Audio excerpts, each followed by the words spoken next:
Bapak Ibu sekalian yang dirahmati Allah Subhanahu wa taala, pada suatu waktu dalam sebuah riwayat diceritakan suatu saat sedang duduk Rasulullah SAW didatangi oleh seseorang. Kemudian Rasul bertanya kepadanya, siapa Anda?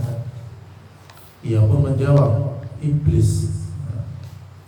Jadi ketika ditanya siapa Anda, iblis. Apakah Rasul ketakutan? Tidak. Kalau kita ditangi siapa Anda, iblis, melayu betul. Takut. Jadi Rasulullah ditanya siapa Anda, iblis. Jadi beliau tenang, tidak takut karena yang ditakuti hanya Allah Subhanahu wa taala. Kemudian Rasul bertanya lagi, apa maksud kedatangannya? Kemudian iblis menceritakan kedatangannya atas izin Allah untuk menjawab semua pertanyaan dari Rasulullah SAW. Jadi kesempatan itu pun digunakan oleh Rasulullah untuk menanyakan beberapa hal. Ya, salah satunya mengenai apa? Mengenai teman-teman iblis dari umat Muhammad sallallahu alaihi wasallam yang akan menemaninya nanti di neraka. Jadi kesempatan itu digunakan Rasulullah untuk menanyakan siapa temanmu nanti di neraka. Ya. Maka iblis menjawab kurang lebih ada 10 kelompok. Ya. 10 kelompok. Ya. Apakah kita termasuk di dalamnya? Ya, naudzubillah min dzalik.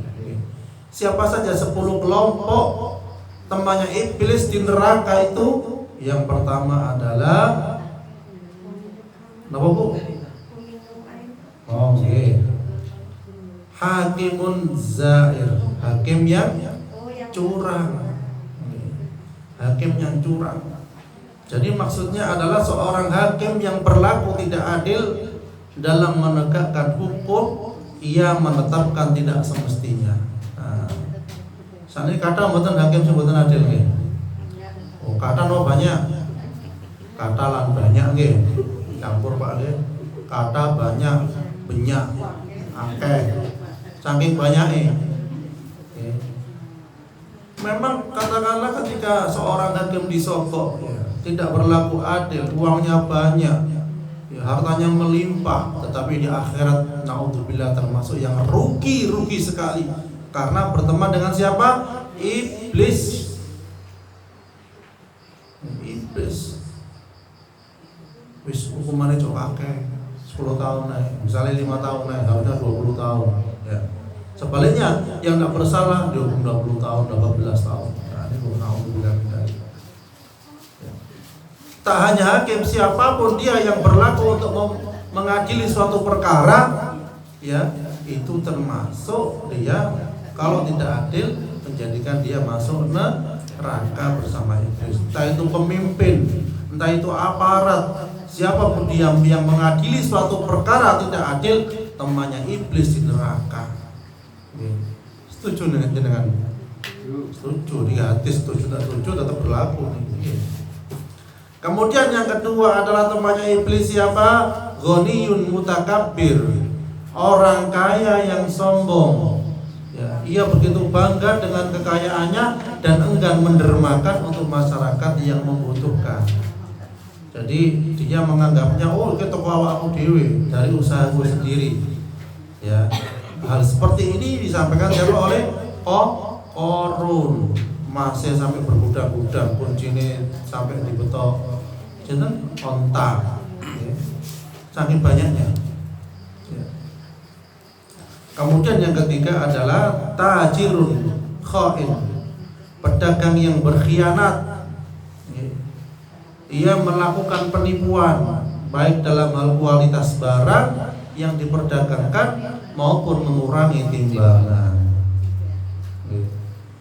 Saya itu kalau persiapan dari itu naik sepeda ke Gomupas bareng-bareng, tumbas salah, tumbas salah. Terus kalau pasrah percaya, salahnya kan tasik nempel tangkainya, gitu. Biasanya kan tasik saya, gitu.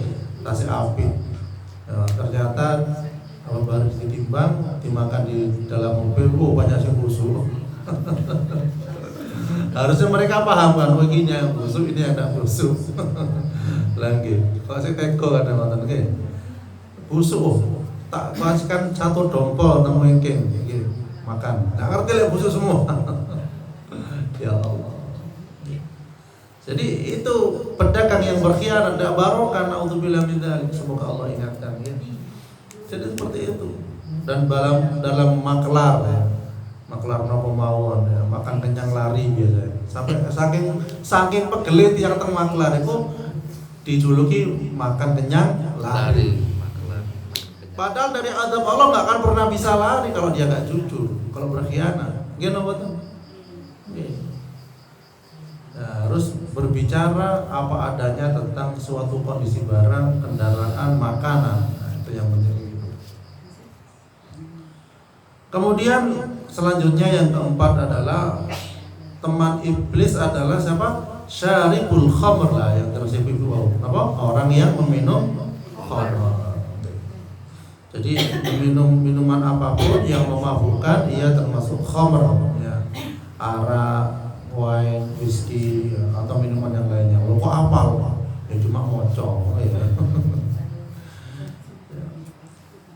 Dalam sebuah riwayat disebutkan peminum khamr atau pemabuk itu dikatakan tidak beriman jika dia meninggal nanti masih terdapat khamr dalam tubuhnya.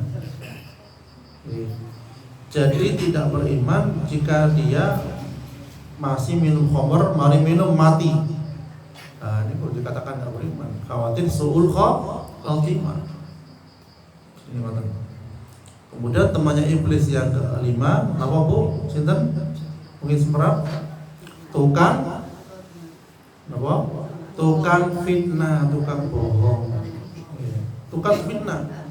Jadi fitnah itu lebih berbahaya dari apa? Pembunuhan.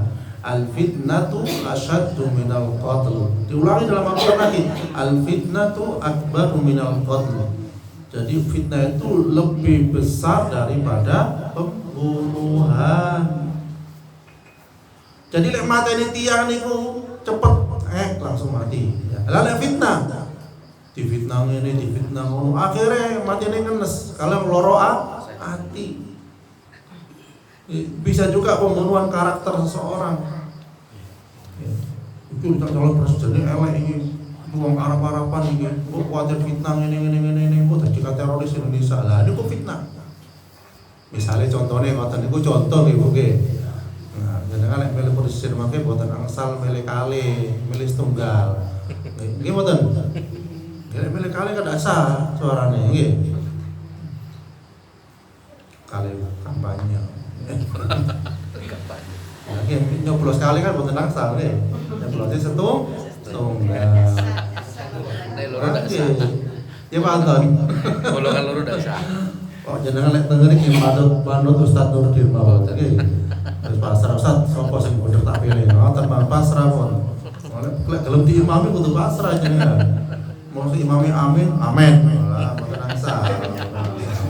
Enak sah salate nggih. Lah nggih.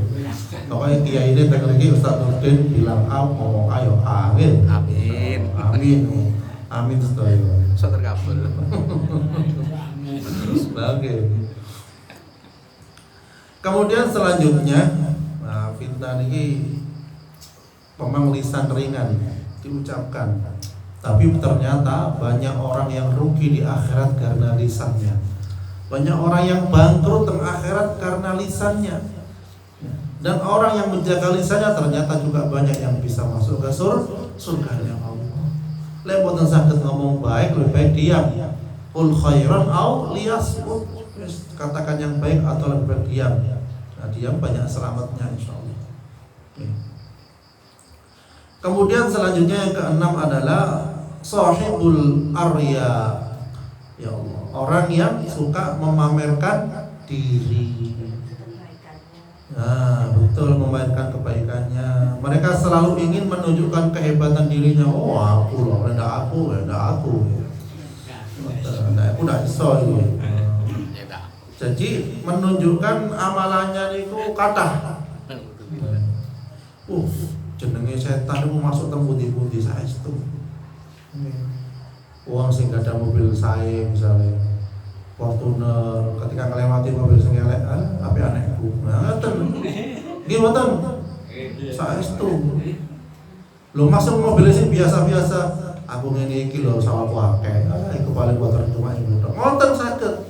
Jenenge setan. Lah sing mlaku, enak mlaku sehat ngono sing pak mobil mari ngono ya stroke lah. Nggih mboten. Setan itu teng pundi-pundi, ndak soged, ndak duwe, wong sederhana dimasuki sedaya. Makane ngumbah ati niku angel-angel. Saestu. Bersani hati niku ya Allah, astagfirullahaladzim. Makane kita dianjurkan banyak istighfar. Lah majelis ilmu kata niki lho, kali Rasulullah nutup ngomong istighfar. Padahal sing diomongne insyaallah sing saya. Nggih mboten?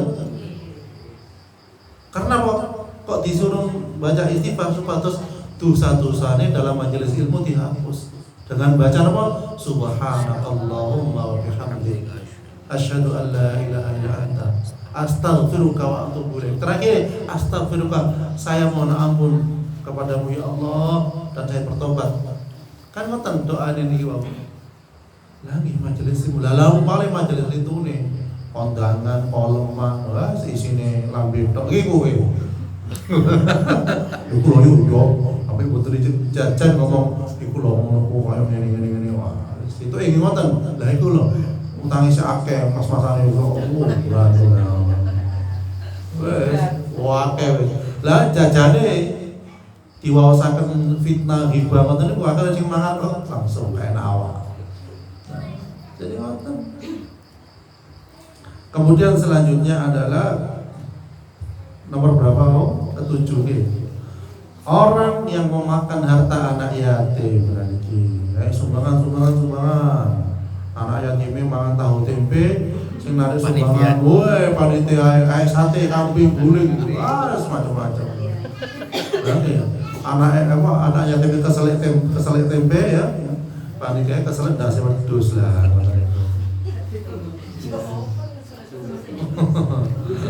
Ya maksudnya karena sering makan ini gua. Jadi ngoten. Dan ini sangat bahaya. Makanya harus hati-hati dalam arti memakan harta yatim ini rentan sekali. Oh ini dibilang mau panitia lebih banyak daripada yang bukan panitia. Tidak apa-apa sekedarnya sesuai dengan kebutuhan.